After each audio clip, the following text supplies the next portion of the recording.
नमस्कार, बहुत स्वागत है आपका हमारे खास कार्यक्रम रणनीति में। मैं हूं आपके साथ योगेश पांडे।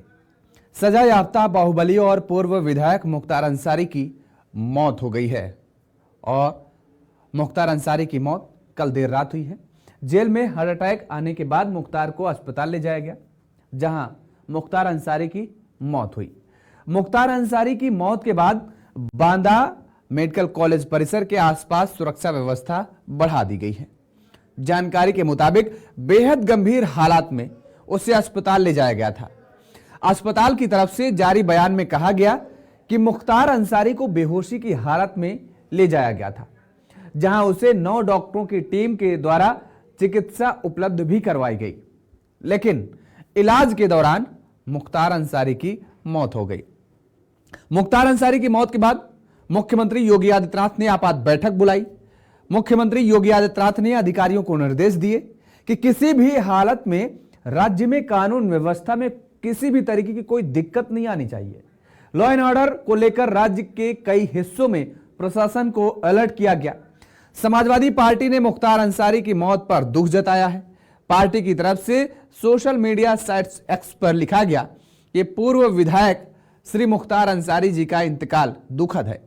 ईश्वर उनकी आत्मा को शांति दे। शोकाकुल परिजनों को यह असीम दुख सहने का संबल प्राप्त हो। विनम्र श्रद्धांजलि। लेकिन कई अहम मसलों को लेकर मौजूदा समय में यूपी की कानून व्यवस्था साख पर लगी है। इस पर बात करेंगे, लेकिन उससे पहले बड़ी खबर का रुख कर लेते हैं। इस वक्त की बड़ी खबर आपकी टेलीविजन स्क्रीन पर। तो यूपी के कई जिलों में सुरक्षा व्यवस्था बढ़ा दी गई है। बड़ी खबर इस वक्त की, मऊ, गाजीपुर, बांदा, कानपुर, झांसी में सुरक्षा व्यवस्था बढ़ाई गई है और बेहद सख्त की गई है। प्रयागराज में धारा 144 लागू कर दी गई है। मुख्तार के बेटे अब्बास की पैरोल की अर्जी दायर की गई है और बांदा मेडिकल कॉलेज में मुख्तार का पोस्टमार्टम चल रहा है, बताया जा रहा है। मौत की उच्च स्तरीय जांच भी जरूरी है, मायावती ने कहा। मौत स्वाभाविक नहीं लग रही है। स्वामी प्रसाद मौर्य ने भी ये बड़े सवाल खड़े किए हैं। तो मुख्तार अंसारी की मौत के मामले में अब लगातार विपक्षी राजनीतिक दल अब जांच की मांग कर रहे हैं और कई तरह के सवाल भी उठा रहे हैं। लेकिन इस बीच दरअसल आपको सुनवाते हैं कि बांदा, जहां पर मुख्तार अंसारी की मौत हुई है, पुलिस प्रशासन का क्या कुछ कहना, जरा वो आप सुनिए। कल मुख्तार अंसारी के मौत के बाद मऊ पुलिस प्रशासन ने पूरा अलर्ट मोड पर रखा।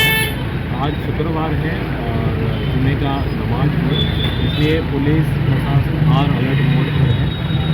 मऊ शहर और जनपद का इतना भी शहर है जो संवेदनशील है, वहाँ सभी स्थानों पर पर्याप्त संख्या पर पुलिस तैनात किया गया है। CAPF और BSE भी सफिशिएंट संख्या में तैनात किया गया है। तो जुमे की नमाज है आज। अभी आप सुन रहे थे, सुरक्षा व्यवस्था बेहद चाक चौबंद की गई है, पुख्ता इंतजाम है। मुख्तार अंसारी के बेटे और सपा के प्रवक्ता की तरफ से भी शोक जताते हुए पुलिस और प्रशासन पर आरोप लगाए हैं। समाजवादी पार्टी के प्रवक्ता ने भी, उन्होंने कहा कि यह मौत नहीं हो सकती, सरकार इसको छुपाने की साजिश रच रही है। सुनिए जरा समाजवादी पार्टी के प्रवक्ता और मुख्तार अंसारी के बेटे उमर अंसारी को।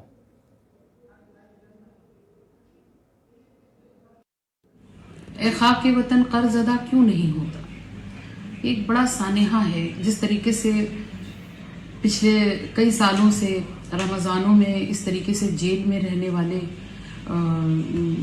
जो चाहे शहाबुद्दीन भाई हों, चाहे अतीक चकिया रहे हों, चाहे मुख्तार भाई का इस बार होना, ये लॉ एंड ऑर्डर की धज्जियां उड़ाना है और कहीं ना कहीं इससे संविधान की धज्जियां उड़ाना है। जिस तरीके से भारतीय जनता पार्टी अपनी सत्ता के बल पर अपनी सत्ता का दुरुपयोग करते हुए अपने जेल में रहने, संरक्षण में रहते हुए इस तरीके की मौतें हो रही हैं और उसको बीमारी की शक्ल देने की बात कर रही है। चाहे वो पहले भी हो चुका है इस तरीके, और आज जिस तरह मुख्तार भाई के साथ हुआ, यकीनी तौर पर एक बड़ी जांच होनी चाहिए। ये एक बड़ा सवालिया निशान है कि जिस तरीके से भारतीय जनता पार्टी के सरकार में जेलों में रह करके मौतें हो रही हैं, ये एक बहुत गंभीर बात है।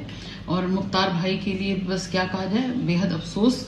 और सबसे बड़ा अफसोस ये कि जिस तरीके से उनके साथ दुर्व्यवहार, जिस तरीके से उनके बेटे उमर अंसारी ने अभी एक बड़े न्यूज़ चैनल पे इस बात की तस्दीक की कि 3 बजे आज ही उनकी बात हुई और उन्होंने मुख्तार भाई ने कहा कि मैं इस लायक भी नहीं रह गया हूँ कि मैं बैरक से बाहर आकर के तुमसे मिल सकूँ बेटा, क्योंकि मुझे जहर दिया गया है और मेरी आंतों में इतनी ज़्यादा आग लगी हुई है, जलन है, मैं बहुत तकलीफ परेशानी में हूँ।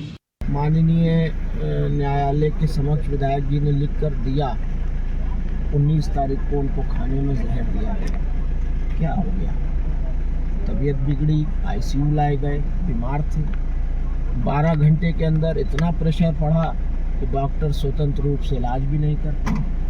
आईसीयू से आप लोगों ने कभी नहीं सुना होगा कि आईसीयू से इंसान वार्ड में जाता है, प्राइवेट वार्ड में जाता है, या आईसीयू के बाद जो यूनिट होता है उसमें जाता है। यहाँ आईसीयू के बाद सीधा तन्हाई बैरिक जेल की, और तन्हाई बैरिक जेल की, और उसका आलम ये है कि आज हार्ट अटैक हुआ उनको, और हार्ट अटैक के बाद जो सब बात आप लोग के सामने।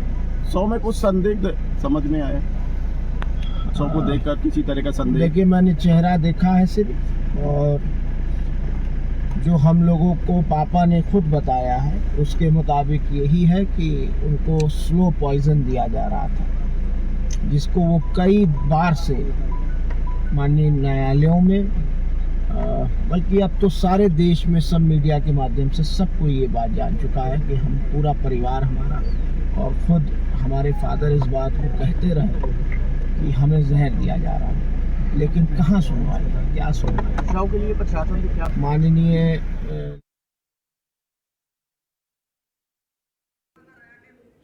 तो आप सुन रहे थे उमर अंसारी को, वही आरोप जो मुख्तार अंसारी ने लगाए थे। अब आपको मुख्तार अंसारी की बहू और बेटी से बात हुई और ये बात अंतिम थी। करीब 5 मिनट की बात के दौरान मुख्तार ने क्या कुछ कहा, जरा वो भी सुनिए अब आप। अस्सलाम वालेकुम पापा, कैसे हैं आप? अल्लाह का शुक्र है पापा, आपकी आवाज सुनने नसीब हो रही है हम लोग को। आप ठीक है ना? आपकी आवाज बहुत डल आ रही है। रुकिए, उमर लाइन पे ही आप करिए। हेलो जी पापा, अस्सलाम वालेकुम। आप ठीक हैं? बस अल्लाह ने बचा लिया पापा, आप हिम्मत से रहिए, इंशाल्लाह सब सही होगा। रमजान का पाक महीना हम लोग को पूरी उम्मीद। आप कुछ बोलिए पापा, जो जो हमसे कहना आप बोलिए फटफट। 18 तारीख से बाद से पाक ही नहीं है, रोजा ही नहीं है, न एक वक्त की जमात जी हम बेहोशी टाइप हो जा रहे हैं। और हाँ बाबा, बिल्कुल बहुत कमजोर हो गए आप। हमने देखा, वीडियो में देखा हमने, जब आप डिस्चार्ज हुए हैं तो न्यूज वाले दिखा रहे थे। पापा हम यही कोर्ट में ही हैं, हम मुलाकात की परमिशन करा रहे हैं, यहाँ डालीबाग वाली को अदालत में हैं हम, यहाँ लखनऊ में, और मऊ से भी दरोगा अंकल भी करा रहे हैं। अगर परमिशन आज हो के नकल मिल जाएगी तो कल हम मिलने आएंगे आपसे, हम और भाभी दोनों लोग। 2 दिन 4 दिन 5 दिन आओ, ताकि हम उठ, हम बैठ नहीं पा रहे हैं बाबू, और हम समझ रहे हैं पापा, बिल्कुल समझ रहे हैं, बिल्कुल वो तो दिख ही रहा है कि बिल्कुल वो जहर का सब असर है पापा, लेकिन अल्लाह बहुत बड़ा है। हम लोग पढ़ के दम कर रहे हैं आप पे, आप बहुत जल्द सही हो जाएंगे इंशाल्लाह।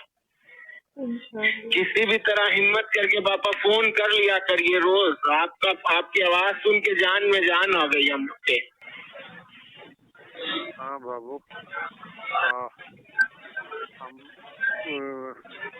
अल्लाह अगर जिंदा कभी रखे होगा तो रूह रहेगी, और तो बॉडी तो चली जाएगी। बिल्कुल रहेगी पापा इंशाअल्लाह, बिल्कुल। अभी अल्लाह ताला हम लोग को हज कराएंगे एक साथ, हज उम्रा सब कराएंगे। आप बिल्कुल हिम्मत से रहिए, आपसे ज्यादा हिम्मत किसके पास है, अशरफुल मखलूकात हैं पापा, और आप, हमें पता है कि आप बहुत हिम्मत से हैं। कोई और रहता तो अब तक मर गया होता पापा, आप बहुत हिम्मत से हैं। हाँ चलो, देखो बॉडी कंट्रोल नहीं हो पा रही, मतलब व्हील चेयर पे आए हैं और व्हील चेयर में खड़े नहीं हो पा रहे। हम अभी जी पापा हम अभी आपकी रिपोर्ट तलब कराने के लिए भी एप्लीकेशन डलवाया है यहाँ कोर्ट में। सब जल्दी बेहतर होगा पापा। आप पेशी पे कोशिश किया करिए कि आके अपनी सब बात जज साहब से कहिए पापा हर जगह।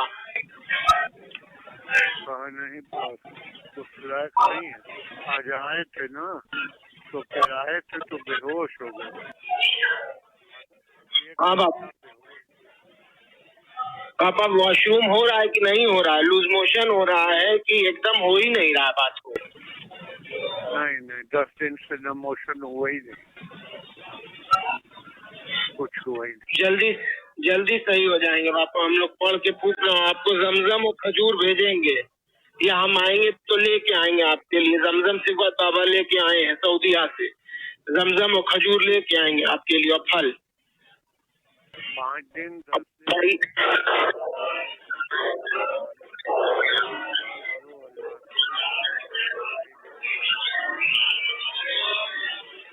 जी जरूर पापा जरूर। जी पापा जल्दी करा रहे हैं। भैया से वीसी पे बात हुई थी अभी मेरी। आप 15-20 मिनट यहाँ जब आप बात कराए मेरी वीसी पे बात हुई थी। यहाँ लखनऊ पेशी पे हम आए हुए हैं कचहरी में। यहाँ वीसी पर वीडियो कॉन्फ्रेंसिंग पे बात हुई है भैया से मेरी। वो ठीक है, बस आप ही के लिए परेशान है। भाभी मिल के भी उससे आ जाएंगे। बस वो वहीं 2 दिन 3 दिन रुका करे, थोड़ा बच्ची तो खर्च भी कम लगेगा करना। जी पापा आप बस हिम्मत रखिए और हम लोग जल्दी मिलने आएंगे आपसे। अगर ऑर्डर हो जाएगा तो कल, नहीं तो फिर 2-3 दिन बाद आएंगे, सोमवार मंगल। अभी इस लायक बॉडी नहीं है कि तुम हमें बोल पाओगे।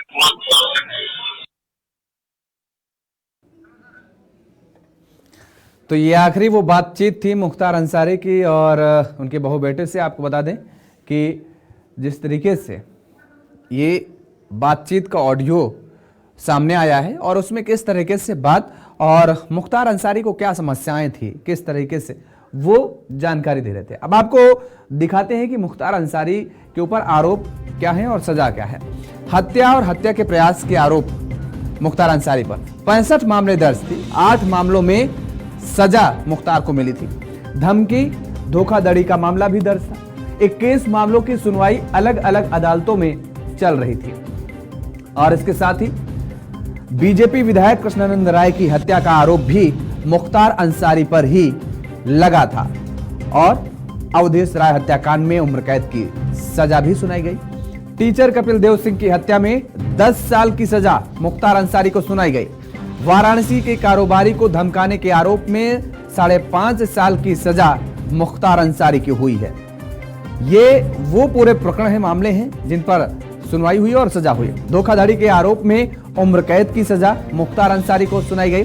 2005 से सलाखों के पीछे था मुख्तार अंसारी और इसके साथ ही आपको बता दें कि दरअसल ये इतने मामले जिन पर सजा सुनाई गई और कई ऐसे लंबित मामले थे जिन पर अभी भी मुकदमा चल रहा था। 1996 में पहली बार बीएसपी के टिकट पर चुनाव लड़ा मुख्तार अंसारी। ये सियासी कैरियर क्या रहा वो आपको बताते हैं।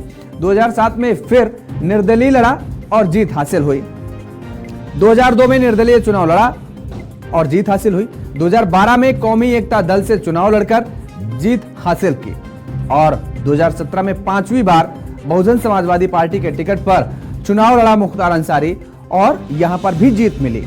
2009 में वाराणसी लोकसभा के लिए चुनावी मैदान में हार का सामना करना पड़ा मुख्तार अंसारी को और 1996 में पहली बार बीएसपी के टिकट पर चुनाव लड़ा था। तो यह सियासी कैरियर था कि किस तरीके से सियासी दुनिया में अपने कदम जमाए और उसके बाद लगातार चुनाव लड़े और जीत भी मिलती रही। 5 बार विधायक बना। हालांकि वाराणसी से भी लोकसभा का चुनाव लड़ा लेकिन जीत नहीं मिली, हार का सामना करना पड़ा। अब मुख्तार अंसारी भी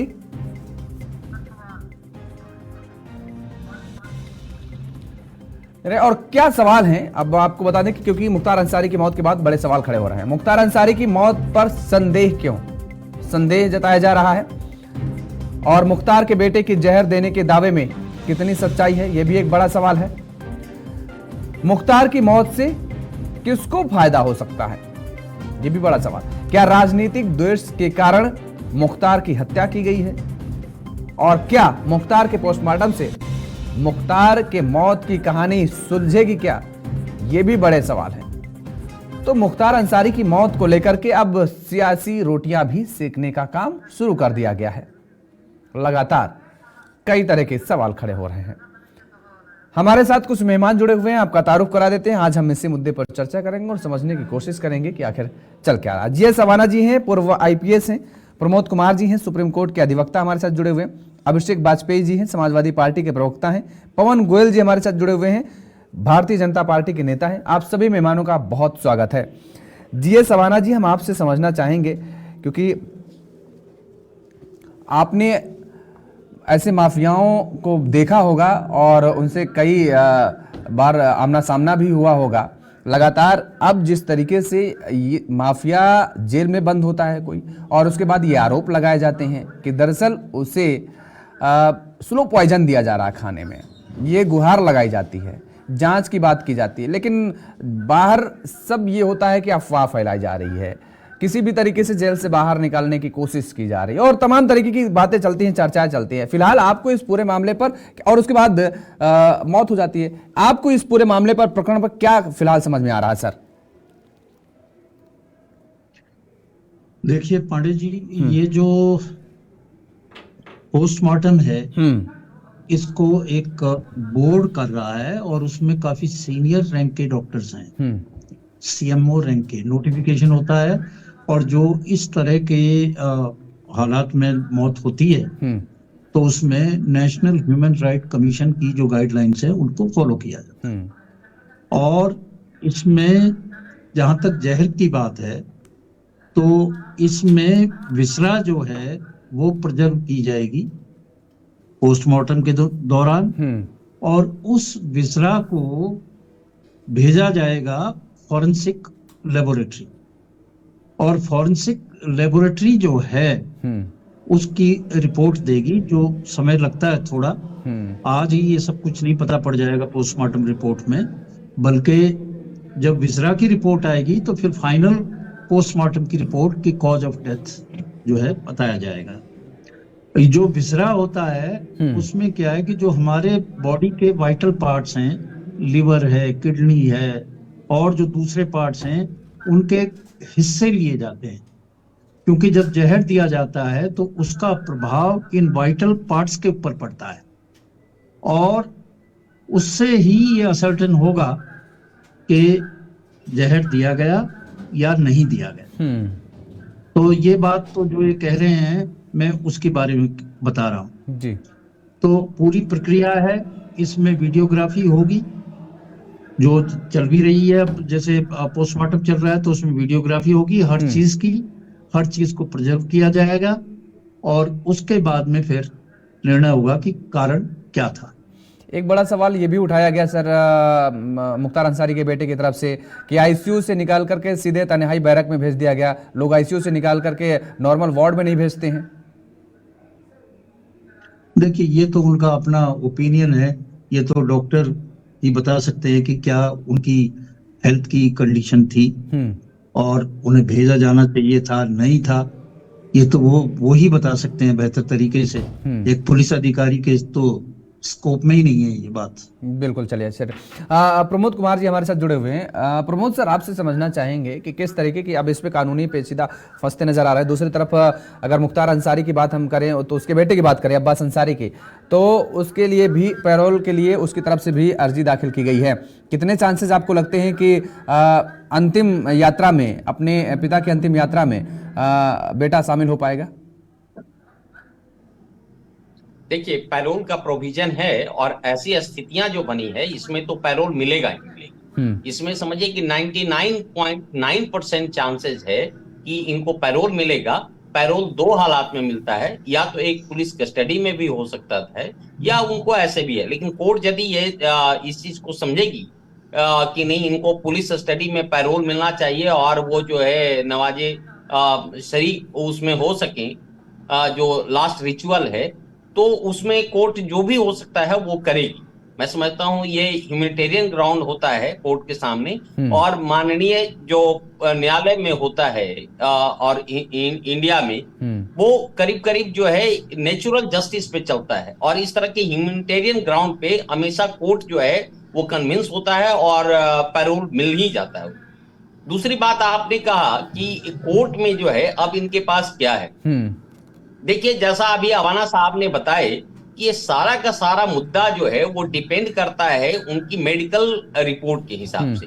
अब जो पोस्टमार्टम रिपोर्ट है या फिर जो है वो भीसरा को प्रोटेक्ट कर करके उनको जब CFSL में भेजा जाएगा और जो रिपोर्ट आएगी उससे दूध का दूध पानी का पानी हो जाएगा।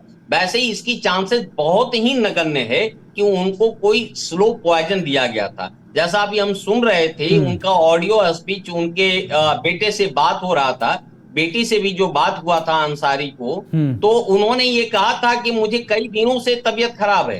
इवन उनको जो है वो ठीक से मोशन नहीं हो रहा था पिछले 10 दिन से, और ये जो प्रॉब्लम हुआ है हार्ट अटैक का हुआ है।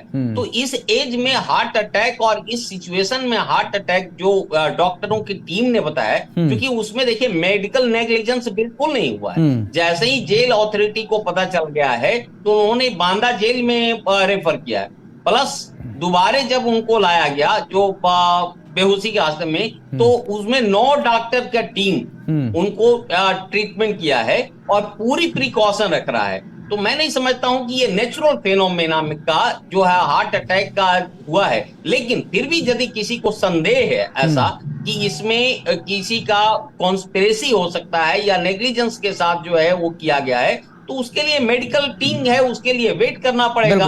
पोस्टमार्टम रिपोर्ट जो है जो आएगा उसमें बिसरा के बाद, तो उसमें दूध का दूध पानी का पानी हो जाएगा। चलिए सर, बड़ी खबर आ रही, रोकेंगे आपको। पोस्टमार्टम फिलहाल खत्म हो चुका है और बांदा मेडिकल कॉलेज में पोस्टमार्टम हुआ है, जहां पर आपको बता दें कि 5 डॉक्टरों के पैनल ने इस पोस्टमार्टम को किया है और बांदा मेडिकल कॉलेज में पोस्टमार्टम हुआ है। फिलहाल पोस्टमार्टम हो चुका है मुख्तार अंसारी के शव का। 5 डॉक्टरों का पैनल बनाया गया था जो कि पोस्टमार्टम कर रहा था। मुख्तार अंसारी का पोस्टमार्टम जो हो रहा था वो फिलहाल हो चुका है। बांदा मेडिकल कॉलेज में पोस्टमार्टम हुआ है और 5 डॉक्टरों का पैनल बनाया गया था जो कि मुख्तार अंसारी के शव का पोस्टमार्टम कराया जा रहा था। और इसके साथ ही मुख्तार अंसारी के परिजन भी वहां पर मौजूद थे। पूरी प्रक्रिया जो थी वो वीडियोग्राफी के अंतर्गत हुई है पोस्टमार्टम की, और वो फिलहाल अब संपन्न हो चुका है। अभिषेक वाजपेयी जी, मुख्तार अंसारी की मौत पर सियासत शुरू हो गई। अब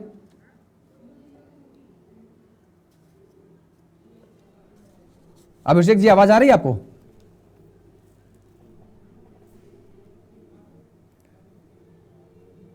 अभिषेक जी, आवाज आ रही है आपको? चलिए, अभिषेक जी को आवाज नहीं मिल रही है। पवन जी, आपको आवाज आ रही है?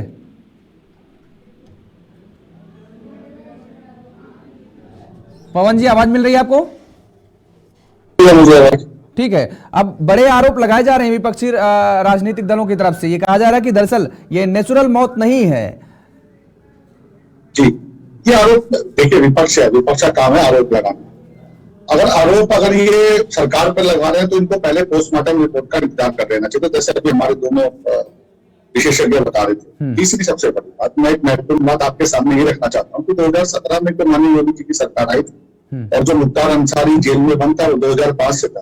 किसी भी अपराधी के ऊपर गैंगस्टर एक्ट लगना, किसी तो भारतीय जनता पार्टी के विधायक की गोली मार देना, 6 उनके साथियों की भी गोली मार देना, 1992 में भी आपने दिखाया किस तरह कांग्रेस के राय साहब पे गोली मार देना, किसी से 10 करोड़ की फिरौती मांग लेना, ऐसे 65 मामले और पूरे परिवार पे 101 मामले, 600 करोड़ रुपए की संपत्ति जब्त कर लेना सरकार द्वारा। मुझे बेहतर लगता कि अगर ये आरोप उन पर लगाए गए होते कि किस तरीके से इन्होंने इनका डॉन बनने पर, जिस तरीके से बाहुबली और डॉन के नाम से इन्हें पुकारा जाता था, जिन लोगों के साथ गलत हुआ और उनके लिए आवाज उठाते जो इस डॉन ने किए थे या जिनकी हत्या हुई थी, जैसे किशन की पत्नी बोल रही है कि मुझे आज इंसाफ मिला, उनके ऊपर किसी ने संवेदना नहीं जताई। एक कुख्यात अपराधी पे, एक गैंगस्टर पे, एक क्रिमिनल पे एक हत्या करने के बाद विपक्ष रो रहा है सिर्फ किस लिए? ये मुस्लिम धर्म जाति से आते हैं, सिर्फ इसलिए। ये बिल्कुल निंदनीय और शर्मनाक है। मैं इसकी कड़ी निंदा करता हूँ। इनके ऊपर, इनको ये डिपार्टमेंट के ऊपर, जांच एजेंसी ऊपर, सुरक्षा एजेंसी और मेडिकल टीम के ऊपर जो ये सवाल उठा रहे हैं ये बिल्कुल कड़ा नहीं है। जी योगेश जी। अभिषेक वाजपेयी जी, आवाज मिल रही है आपको? वाजपेयी जी, आवाज आ रही है आपको? चलिए, वाजपेयी जी से संपर्क नहीं हो जी, आ रही है, हाँ ठीक है, अब आवाज आ रही है। अब ये अब एक माफिया की मौत पर इतना सियासत क्यों बरपा है?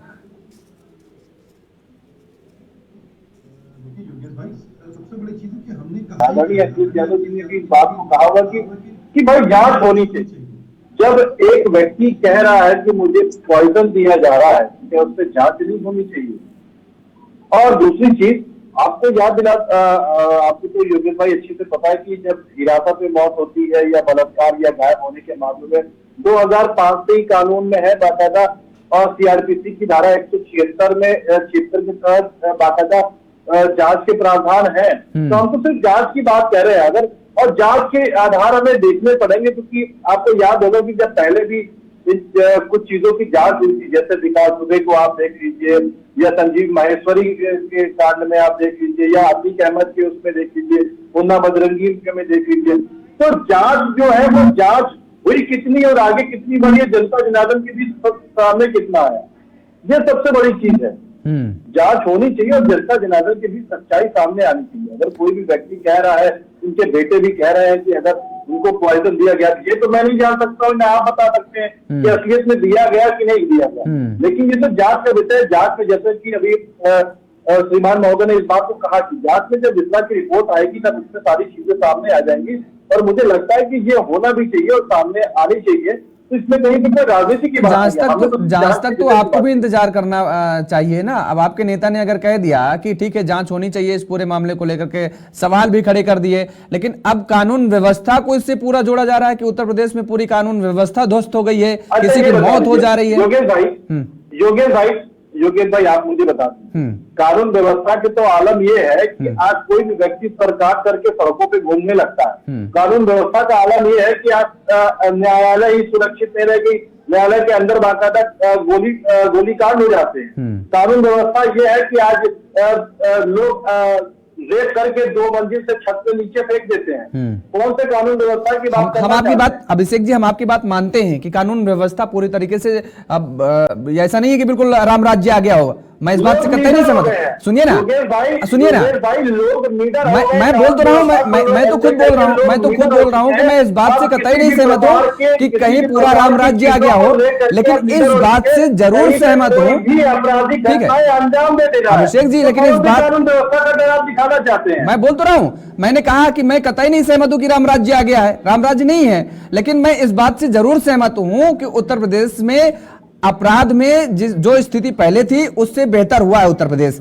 अब आप देख लीजिए, हम, अरे सुनिए ना, योगेश भाई आपने जो बात कही उसकी बात भी तो सुनिए। हाँ। आपने जो बात कही तो उसमें अपराध में कानून व्यवस्था मतलब अच्छा काम कर रहा है जो आप कह रहे हैं, तो अगर अच्छा काम कर रहा होता, लोग ऐसे कैसे निडर हो जाते हैं कि लोग सर काट करके सड़कों पे घूम रहे होते, हम मानते हैं, सुनिए ना, रोज का रोज अंजाम दे रहे होते। अब पूरी बातें नहीं सुन रहे अभिषेक जी, पूरी बातें नहीं सुन रहे। मैंने कहा ना कि मैं कतई नहीं मान रहा हूँ, अपराध अभी भी हो रहे हैं, लेकिन जो लाव लश्कर लेकर के जो माफिया, जो दबंग जो है, गुजरात के बाद 4 गाड़ी आगे और चारों में असला है, 4 गाड़ियां आगे। अभिषेक जी देखिए, मैं भी यूपी से हूँ, और मैं यूपी की तस्वीर बहुत अच्छे से जानता हूँ। 4 गाड़ियां आगे चलती थी और 4 गाड़ियां पीछे चलती थी, और एक गाड़ी में 4 विंडो, और चारों विंडो से 2-2 असलहे बाहर निकलते दिखते थे, और गाड़ियों का काफिला आगे चलता था, बीच में एक जो माफिया होता था, जो दबंग होता था, उसकी गाड़ी चलती थी। लेकिन हमने अब यूपी में ऐसी तस्वीरें देखना बंद कर दिए हैं। अब तो ठीक है, मुख्यमंत्री राज्यपाल की काफिला निकलता है तब सड़कें रुकती हैं। योगेश भाई अभी 1.5 साल पहले मुझे लगता है कि आपको याद होगा, 1.5 साल पहले बाकायदा डीजीपी एसएसपी ऑफिस के सामने से एक 16 साल का बच्चा एक खुलेआम असलाह लेकर के घूमता हुआ नजर आया था। क्या वो घटना, मुझे लगता है कि आप भूल गए? नहीं, हम भूले नहीं है अभिषेक जी, ऐसी वायरल आए दिन तस्वीरें आती हैं, कभी कोई रील्स बना रहा है, कभी कोई रील्स बना रहा है, लेकिन ये जो मैं मामला बता रहा हूँ, ये जो मामला बता रहा हूँ, पहले के मुकाबले लोगों के अंदर से अपराध अपराध करने का डर निकला नहीं और बढ़ गया है। चलिए ठीक है, ठीक है, अब तो हम अपराध करेंगे। मैं जीएस अवाना जी से समझ लेता हूँ, उन्हें जो भी आदमी निकल रहा है। ठीक है, वो इस सिस्टम का हिस्सा रहे हैं, मैं उनसे समझ लेता हूँ। जीएस अवाना जी, आपको क्या लगता है कि ऐसी स्थिति वास्तव में अब आ गई, जैसा अभिषेक जी कह रहे हैं कि पहले डर का माहौल हुआ करता था, पहले ऐसी तस्वीरें कम आती थी, अब ज्यादा आने लगी, अब बढ़ गई हैं? सबसे पहले पांडे जी, मैं मजिस्ट्रेट इंक्वायरी, जुडिशियल इंक्वायरी के बारे में बता दूं। जिस तरह से ये डेथ हुई है, तो एनएचआरसी की गाइडलाइंस हैं और इसमें मजिस्ट्रेट की जांच अवश्य होगी। बिल्कुल, या तो ऑर्डर हो गए होंगे या होने वाले होंगे। ये नहीं हो सकता कि इसकी जांच ना हो। और मुझे लगता है सर, जब पोस्टमार्टम हुआ होगा उस दौरान भी मजिस्ट्रेट की मौजूदगी में हुआ होगा। नहीं, वो जो ऑर्डर किए होंगे इन्होंने, वो भी होंगे और रिपोर्ट भी सारी होगी, और वो अपने ढंग से पूरी इसकी डायरेक्ट इंक्वायरी करेंगे। पुलिस की इंक्वायरी को नहीं मानते हैं, अपनी इंक्वायरी करेंगे, इश्तहार देंगे अखबार में कि कोई इसके बारे में कोई जानता है तो वो बताए, और पूरी फुल फ्लैज रिपोर्ट लिखी जाएगी। और ये सारे जजेस ही होते हैं, और जब ये इसकी रिपोर्ट आएगी, इसमें जो फॉरेंसिक लैब की रिपोर्ट है वो भी होगी, पोस्टमार्टम का भी होगा, जो सर्कमस्टांसेस हैं वो भी होगा, सब कुछ देखा जाएगा। कंप्लीट इंक्वायरी होगी, समय लगेगा पर इसकी रिपोर्ट आएगी। ये अभी 1 घंटे या 2 घंटे की बात नहीं होती है, इसमें समय लगता है पूरी प्रक्रिया, क्योंकि जो फॉरेंसिक की रिपोर्ट है उसमें ही समय लगता है। और जहां तक बात है लॉ एंड ऑर्डर की बात, तो एक किसी केस के बेसिस के ऊपर आप जनरलाइज नहीं कर सकते। जब लॉ एंड ऑर्डर की बात हम करते हैं तो उसमें समग्रता से देखा जाता है, किसी एक एक केस को लेके कि इस केस में ये हुआ, इसमें ये हुआ इसलिए खराब है, ऐसे नहीं है, ओवरऑल देखा जाता है। बिल्कुल। और ओवरऑल जो हिसाब है, मेरे हिसाब से उसमें काफी इंप्रूवमेंट है। यूपी में लॉ एंड ऑर्डर काफी बेहतर है पहले के मुकाबले में। बिल्कुल। अब कहीं ना कहीं माफियाओं के अंदर, अराजक तत्व जो हैं उनके अंदर ये डर की स्थिति देखने को मिल रही है। प्रमोद सर, आपसे समझने की हम कोशिश ये करेंगे कि जो रिपोर्ट आती है उस जांच रिपोर्ट को भी क्या मुख्तार अंसारी के परिजन अदालत में चुनौती दे सकते हैं क्या? देखिए, केवल एग्जम्पशन और प्रेजम्पशन पे कोर्ट नहीं चलती है। हाँ। या तो उनको एक सॉलिड आधार देना होगा। जैसे अभी भी जो एलिगेशन लगा रहे हैं वो ये केवल कह रहे हैं संदेह, कंफर्मेशन नहीं, ये नहीं है। दूसरी चीज है कि जब इनको अभी ट्रीटमेंट किया गया था और यदि कोई पॉइजन का होता तो डॉक्टर डिटेक्ट कर लेता कहीं ना कहीं से। अभी इनका ब्लड टेस्ट हुआ था, इनका जो है वो पूरा 2 बार स्टोमक का अल्ट्रासाउंड वगैरह हुआ है सारा, तो ये इन सारे चीजों में आ जाता। दूसरा आप देखेंगे कि इनका कैल्शियम का, आयरन का सारे टेस्ट आ चुका है, तो यदि पॉइजन का सिम्टम होता तो वो सारे के सारे उसमें आ जाता। तो इसकी संभावना बहुत कम है जो फर्जी है। लेकिन यदि इनको कोई संदेह है तब भी कोर्ट इसको कंफर्म करेगी, क्योंकि ये जुडिशियल कस्टडी में इनकी मौत हुई है। भले वो जो है वो हार्ट अटैक से हुआ है, फिर भी यदि उनको एक क्यूरियोसिटी है तो कोर्ट नेचुरल जस्टिस तक लाएगा, और इनको उसमें कोई भी संदेह होगा तो वो एक प्रूफ के साथ, एविडेंस के साथ वो रखेंगे। उसमें देखिए, कोर्ट में दूध का दूध, पानी का पानी होता है। केवल एग्जम्पशन और प्रिजम्पशन पे कोर्ट नहीं चलती है। ये कोई पॉलिटिकल प्लेटफॉर्म नहीं होता है कोर्ट कि आप किसी पर झूठा जो है मन गढ़ंत आरोप और प्रत्यारोप लगा दीजिए। यदि आप झूठा लगाते हैं तो उसका भी आपको कहीं ना कहीं एविडेंस देना होगा, और यदि एविडेंस गलत पाया जाता है तो फिर जो है कानूनी कार्रवाई की जाती है उसमें। तो मैं नहीं समझता हूं कि कोर्ट में किसी तरह का मिली भगत का या किसी तरह का जो है संदेह का कोई उसमें गुंजाइश है। यदि उनको कोई ऐसा लगेगा कि कोई रिपोर्ट में, पोस्टमार्टम रिपोर्ट में कहीं कहीं संदेह है, तो उनका पास भी खुला है, ऑप्शन है खुला हुआ, कहीं पर भी किसी भी तरह से जा सकते हैं। बिल्कुल मजिस्ट्रेट इंक्वायरी होगी, जैसा वो चाहेंगे कि हाँ जी बिसरा रिपोर्ट में क्या आया हुआ है उस पे होगी, यदि उसमें नहीं आता है तो फिर इनका जो बेसिस है, क्योंकि इसके पहले उनका यूरिनल इन्फेक्शन भी था, उनका मोशन नहीं हो रहा था, उसकी उनके ट्रीटमेंट चल रही थी, तो वो पहले से बीमार हैं।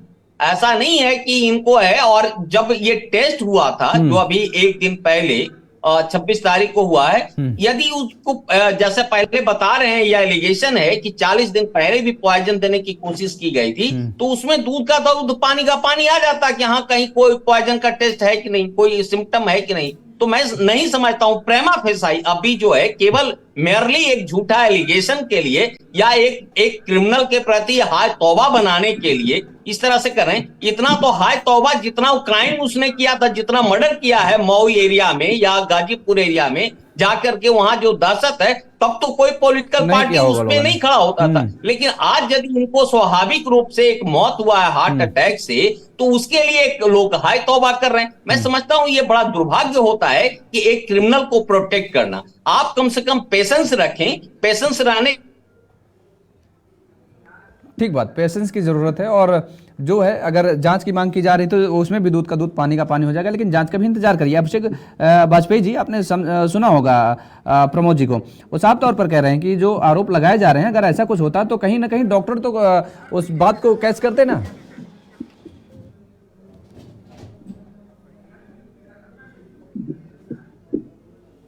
चलिए अभिषेक जी से भी बात करें।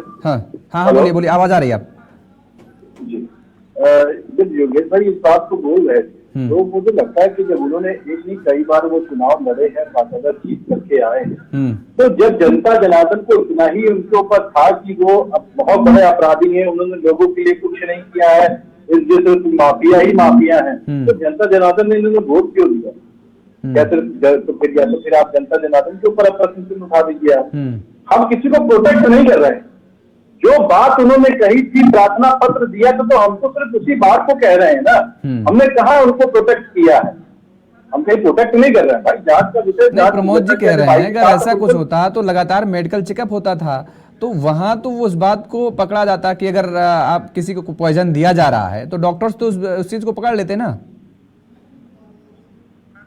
योगेश भाई, अभी जब आप ऑडियो सुना रहे थे, उनकी तबीयत भी बड़ी नासाज, और 10 दिन से अगर हमें और आपको अगर यूरिन में या फिर किसी और चीज में प्रॉब्लम आती है 24 घंटे में, तो हम आपसे रहा नहीं जाते, तो डॉक्टर क्या जांच का विषय नहीं था क्या कि प्रॉब्लम क्या आ गई, क्यों तबीयत इतनी बिगड़ रही है? वो भी जब मुख्तार अंसारी की बात हुई, बहुत सारी चीजें हैं, तो मैं उसको बहुत ज्यादा दिखाया तो जा रहा था, ठीक है, नहीं ठीक है, ले जाया जा रहा था, चेकअप कराया जाता रहा, रूटीन चेकअप हो रहा था।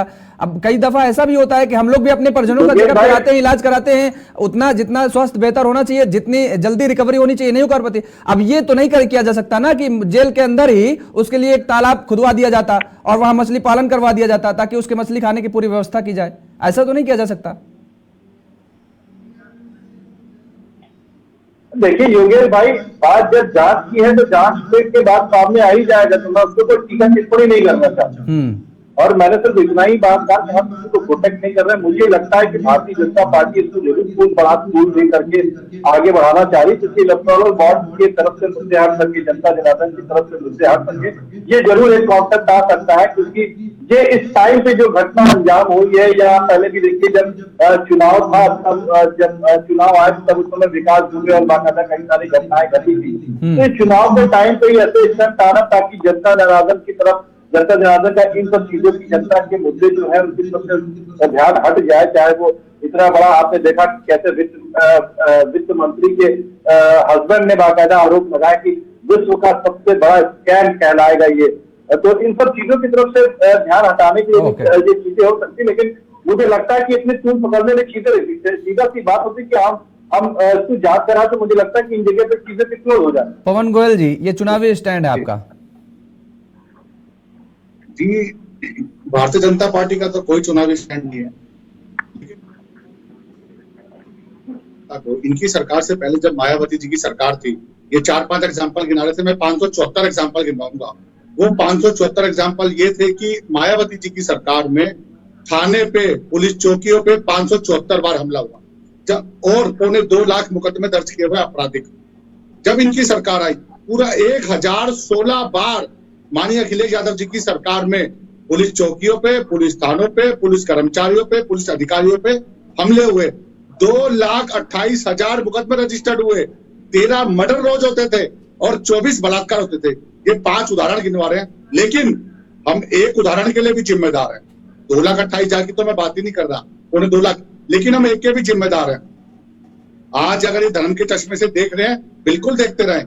ये उनकी पैरवी कर रहे हैं और जनता को कटघरे में खड़ा कर रहे हैं, लेकिन ये उनको कटघरे में खड़ा नहीं कर रहे कि उनपे गैंगस्टर एक्ट थे, लेकिन जनता को बोल रहे हैं। उनपे हत्या के मामले थे, उनको नहीं बोल रहे, जनता को बोल रहे हैं। यही जनता इसलिए आपको मेयर में 0 दी है, इसलिए आप दूसरी बार विपक्ष में हो, इसलिए इस बार 80 में से 0 आएगा। रही बात इलेक्ट्रल बॉन्ड की, जो उन्होंने कमेंट कसा है 6,000 करोड़ का इलेक्ट्रल बॉन्ड का, तो आपके ऊपर सीएजी रिपोर्ट से 96,000 करोड़ रुपए का घोटाला है। क्या 6,000 करोड़ ज्यादा है या 96,000? जबकि 6,000 करोड़ की सारी डिटेल्स है। एक और बात, आपको 1,76,000 करोड़ का कांग्रेस का घोटाला भी नहीं दिखेगा, क्योंकि आपके गठबंधन में बोफोर्स तोप का 76,000 घोटाला भी नहीं दिखेगा, नेशनल हेराल्ड भी नहीं दिखेगा, आपको गोला घोटाला भी नहीं दिखेगा, बिल्कुल आपको नहीं दिखेगा, क्योंकि अब आपने आपका हाथ भ्रष्टाचार के साथ और साइकिल पूरी तरीके से पंचर हो चुकी है। तो मैं ये कहना चाह रहा हूं, अपने घोटालों को देखते हुए इसी वजह से जनता ने इनको विपक्ष में बिठाया, मेयर में भी और सरकार में भी, और 24 में 80 में 0 आएगी। इसलिए माननीय अखिलेश यादव जी ने पहले ही हाथ खड़े कर दिए, मैं चुनाव लड़ूंगा, क्योंकि उनकी हार निश्चित है। नहीं तो मैं चैलेंज करता हूँ, ठीक है, जवाब ले लीजिए। 24 न्यूज चैनल के चैनल पे माध्यम से आए और चुनाव लड़े। जी वाजपेयी जी। योगेश भाई, मुझे लगता है कि भाई ने तैयारी की, लेकिन अभी अधूरी जानकारी के साथ तैयारी कर ली। मुझे लगता है भाई को दिखा नहीं कि कैसे पिछले सत्र में इनके शिक्षा मंत्री ने झूठा सर्टिफिकेट बना करके अपने भाई को नौकरी दिलानी चाहिए थी। एक बार भी मेरे भाई ने उसकी बात नहीं की। मेरे भाई ने एक बार भी बात नहीं की कि उत्तर प्रदेश की राजधानी लखनऊ में 12,000 करोड़ रुपए का जो घोटाला हुआ था, बाकायदा उसके ऊपर एक बार भी किसी ने नहीं उठा था, उसका एक जवाब नहीं दे पाया कि कहाँ पे खर्चा क्या हुआ था। लोगों के भविष्य निधि फंड पे इन्होंने डाका डाला। उसके बाद 57 लाख करोड़ रुपए का कर्जा जो था, वो आज देश के ऊपर बाकायदा 205 लाख करोड़ रुपए का कर्जा हो गया। उसके बारे में एडवर्टीजमेंट दे करके बताते कहाँ पे कर्जा हो गया, कितना कर्जा हो गया। मैं तो कहता हूँ, निवेदन करता हूँ, भाई से बताना चाहिए था। उसके बाद जिन लोगों पर आरोप लगाते थे, जिन पे कहते थे कि ये भ्रष्टाचारी है, बहुत बड़े भ्रष्टाचारी, ईडी, सीबीआई, इनकम टैक्स सब जांच कर रही है, इनकी पार्टी में आने के बाद आज वो बिल्कुल साफ सुथरे हो गए। उसके बारे में एक बार मेरे भाई ने नहीं कहा। और जब आदरणीय प्रधानमंत्री, सुन लीजिए भाई मित्र, सुन लीजिए पवन जी, कि जब आदरणीय प्रधानमंत्री जी ने भी कुछ दिन पहले बाकायदा एक मंच साझा किया था, कौन नेता था जिसके ऊपर पॉक्सो एक्ट लगा हुआ था, 17 साल की बच्ची के रेप का आरोप लगा हुआ था, किसके साथ प्रधानमंत्री जी ने मंच साझा किया था? अरे बताते ना, तब आपके पास जबान नहीं थी, एक बार भी नहीं कर पाए। और बात जब आती है, जवाब सुन लो, सुनाइए, जवाब सुन लो। हाँ बिल्कुल, 10 सवालों के 11 जवाब दूंगा। ये उत्तर प्रदेश नहीं है, उत्तम प्रदेश है। ये भारत नहीं है, भारत की सरकार और भारत की राजनीति, जिसको भारत तय कर रहा है। आज 4 करोड़ घर मिले हैं, उनकी कीमत जोड़ लीजिए। आप 12 किलोमीटर से 36 किलोमीटर सड़क मिले हैं। एक एम्स बनाया था कांग्रेस ने, 24 एम्स है, 2 लाख का बीमा है, 5 लाख का आयुष्मान सेवा से 40 करोड़ कार्ड है। और सुनिए, जनधन खाते हैं 50 करोड़। उसके बाद सुनिए 220 करोड़ वैक्सीन है। उसके बाद सुनिए 12 करोड़ जल से नल है। उसके बाद सुनिए 12 करोड़ शौचालय बने हैं। और सुनिए 673 कॉलेज बने हैं, 7 IIT बनी है। आप बोलने दीजिए। अब आप इनकी तुलना कर लीजिए। देश की अर्थव्यवस्था 5वें नंबर पे है। आज हम इंपोर्ट नहीं करते, इलेक्ट्रॉनिक्स में दूसरे नंबर पे पूरे वर्ल्ड में। जो हम एक्सपोर्ट करते हैं 97% मोबाइल भारत में बनता है। चलिए, बड़ी खबर आ रही है, रोकेंगे आपको। पवन जी, न्यायिक जांच होगी, 1 महीने में जांच रिपोर्ट गरिमा सिंह देंगी। बड़ी खबर, 5 डॉक्टरों के पैनल ने पोस्टमार्टम किया है और अब मुख्तार अंसारी की मौत की न्यायिक जांच का मामला जो उठाया जा रहा था, वो न्यायिक जांच होगी और 1 महीने के अंदर रिपोर्ट सौंपनी होगी। मुख्तार की मौत की न्यायिक जांच होगी और आपको बता दें कि 1 महीने में ये जांच पूरी की जाएगी और 1 महीने के अंदर इस जांच समिति को अपनी रिपोर्ट सौंपनी होगी। गरिमा सिंह जांच रिपोर्ट सौंपेंगी तो मुख्तार के बेटे का जेल से आज बाहर आना मुश्किल भी लग रहा है। एक और खबर आ रही है, पैरोल की याचिका पर इलाहाबाद हाईकोर्ट में सुनवाई नहीं हो सकी है। बड़ी खबर, मुख्तार की मौत की न्यायिक जांच होगी, एक तरफ न्यायिक जांच की जो मांग की जा रही थी, उस न्यायिक जांच के आदेश दे दिए गए हैं, लेकिन दूसरी तरफ मुख्तार के बेटे के बाहर आने की जो उम्मीदें थी और उस पर पानी फिरता फिलहाल नजर आ रहा है। अभिषेक जी, अब न्यायिक जांच की जो मांग की जा रही थी वो तो आदेश कर दिए गए। मुझे लगता है कि झूठ वो ठीक तरीके से बोल नहीं पाए, जिसमें वो पारंगत है वो झूठ बोल नहीं पाए। अभी इन्होंने तीसरी अर्थव्यवस्था बताने लगी। एक बाकायदा सर्वे आया था जिसमें टॉप 30 बाकायदा, इसमें सुन लो पवन भाई, आपने बोला तो मैंने सुना ना, मेरी बात सुन लो। जिसमें आया था top 30 richest country in Asia by GDP per capital USD in 2023, जिसमें भारत जो है 30वें नंबर पे है, 30 नंबर पे। शर्म आनी चाहिए, ये आपका पहला झूठ है। दूसरी बात जो अभी आपने बोली थी, तो मैं आपको बता दूं कि जब आयुष्मान योजना की जब आप बात कर रहे थे, तो मुझे लगता है कि पवन भाई आप शायद भूल गए, योगेश भाई ने खुद कवरेज उस पर चलाई थी बड़े बड़े उसमें, उसका भी जवाब आयुष्मान घोटाला जब हुआ था, आयुष्मान जब घोटाला हुआ था लखीमपुर की बाकायदा सीतापुर, मोहनलालगंज, नोएडा, कई जगह पे लोग पकड़ाए थे जहां पे एक साथ 2-2, 3-3 जगह पे इलाज रहे थे।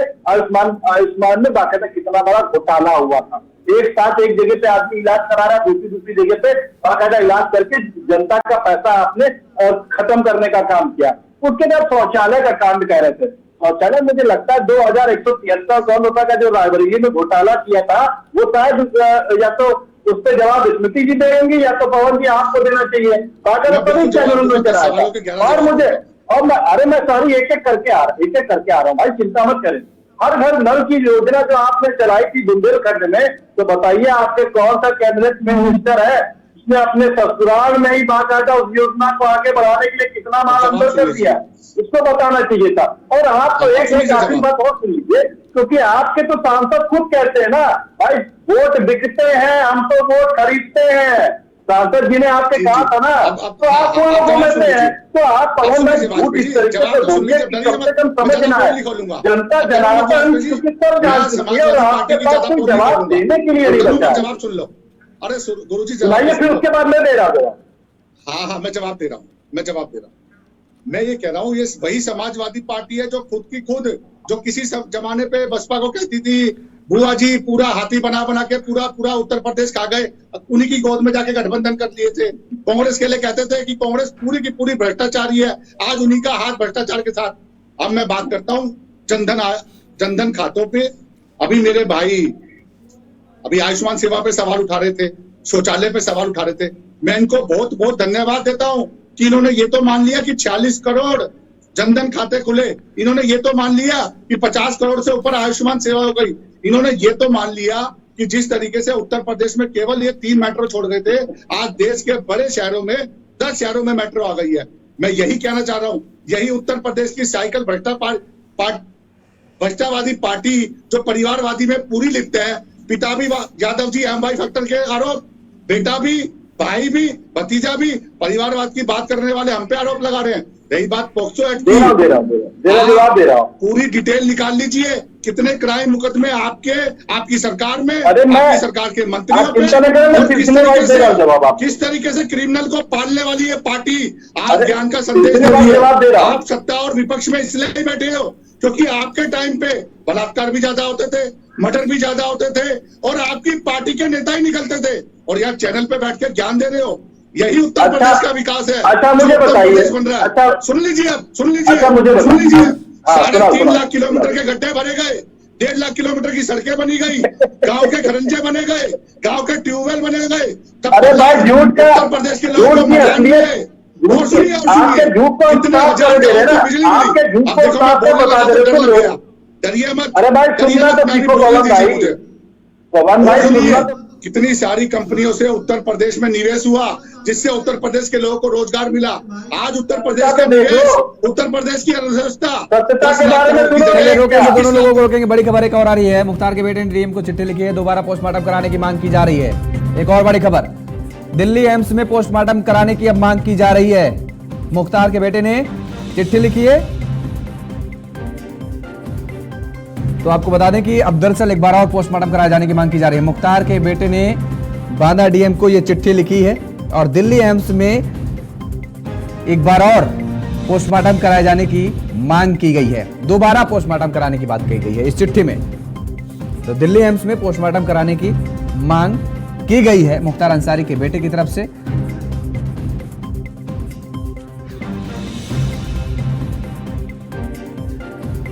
प्रमोद सर, आवाज आ रही है आपको? आप हैं, जुड़े हैं, कनेक्ट हैं आप? हेलो। दोबारा सर ये जांच दोबारा एक और मांग की गई है मुख्तार के बेटे की तरफ से। कहा गया कि दरअसल पोस्टमार्टम जो है वो दोबारा कराया जाए और दिल्ली के एम्स में कराया जाए। देखिए, अब इस पे जो है उनको ये रीजन देना पड़ेगा कि दोबारा क्यों किया जाए। जैसे 5 डॉक्टर की टीम जो है, जो पैनल है, और मैं समझता हूँ कि जो 5 डॉक्टर हैं वहां के रिनॉन्ड डॉक्टर हैं, सीएमओ हैं और सीएमएस हैं, जो चीफ मेडिकल ऑफिसर हैं, चीफ मेडिकल सुपरिटेंडेंट हैं। तो इस तरह का यदि डॉक्टर पे आप इसका मतलब संदेह करें, यदि कोई डाउट लग रहा है आपके पास है, तब वो कारण बताना होगा कि इस वजह से हम कराना चाह रहे हैं आपको एम्स।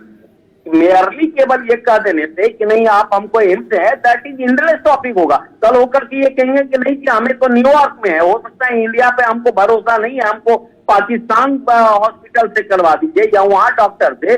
तो ये इंटरेस्ट टॉपिक है। मैं समझता हूँ कि इसको कोर्ट मंजूर या तो वहाँ एसडीएम है या डीएम साहब है, वो इस चीज को एक्सेप्ट नहीं करेंगे। मतलब ये कहा जाए, अगर मोटा मोटा सीधे शब्दों में समझें कि केवल ये हवाला देना कि हमें यहाँ के डॉक्टरों पर विश्वास नहीं था और इस वजह से दोबारा पोस्टमार्टम कराना चाहिए दिल्ली एम्स में, तो अनुमति नहीं मिलेगी।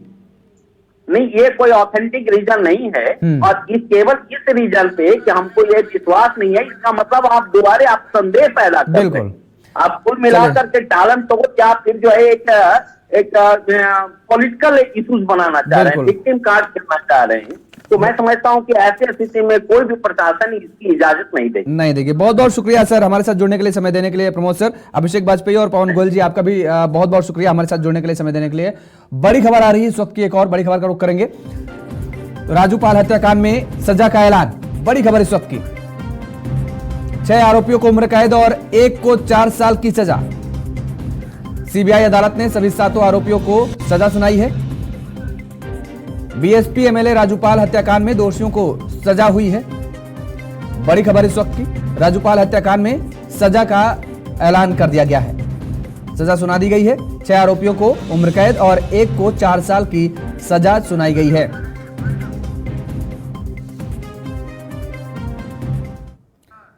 मेरे साथ फिलहाल इतना ही। खबरों के लिए आप देखते रहिए JK24/7 न्यूज। नमस्कार।